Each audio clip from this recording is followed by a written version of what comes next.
कृष्णा विश्वविद्यापीठ हे वैद्यकीय क्षेत्रासाठी दिशादर्शक असल्याचं मत डॉक्टर लुईस बोरबा यांनी व्यक्त केलं। कृष्णा विश्वविद्यापीठात आयोजित करण्यात आलेल्या न्यूरोकॉन 2024 या आंतरराष्ट्रीय परिषदेच्या उद्घाटनाप्रसंगी ते बोलत होते। कृष्णा विश्वविद्यापीठ आणि कृष्णा हॉस्पिटलमधील सर्वोत्कृष्ट शैक्षणिक व वैद्यकीय उपचार सुविधा पाहून मी आश्चर्यचकित झालो आहे। हे विद्यापीठ वैद्यकीय अभ्यासक्रमाचे विद्यार्थी, सर्जन यांच्यासह एकूणच वैद्यकीय क्षेत्रासाठी दिशादर्शक आहे, असे गौरवोद्गार वर्ल्ड फेडरेशन ऑफ न्यूरोसर्जिकल सोसायटीचे अध्यक्ष डॉक्टर लुईस बोरबा यांनी काढले।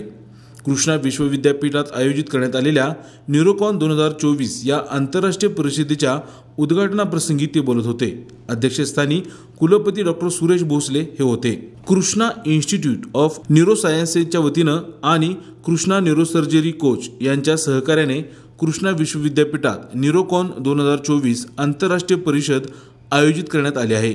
या परिषदेत जगभरातील एकूण 150हून अधिक मेंदू विकार तज्ञ तसेच न्यूरोसर्जन तज्ञ सहभागी झाले आहेत।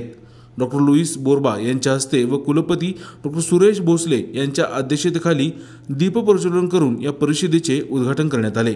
यावेळी बोलताना डॉक्टर सुरेश भोसले म्हणाले की कराडमध्ये 1980 साली किरकोळ स्वरूपाच्या वैद्यकीय उपचार सुविधा उपलब्ध होत्या।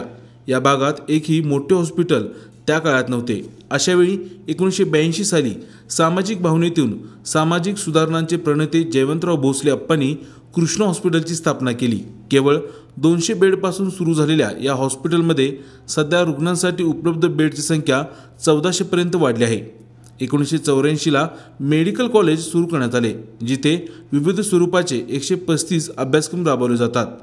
कृष्णा विश्वविद्यापीठात आम्ही सुरुवातीपासूनच संशोधनाला चालना दिली असून इथल्या विद्यार्थ्यांमध्ये देखील संशोधन संस्कृती रुजवण्याचा प्रयत्न आम्ही करत आहोत। जागतिक पातळीवरील सर्वोत्तम सुविधा असलेली न्यूरोसायन्सेस इन्स्टिट्यूट आम्ही सुरू करत असून यासाठी डॉक्टर अय्यब चेरियन यांचे महत्त्वाचे योगदान लाभले आहे।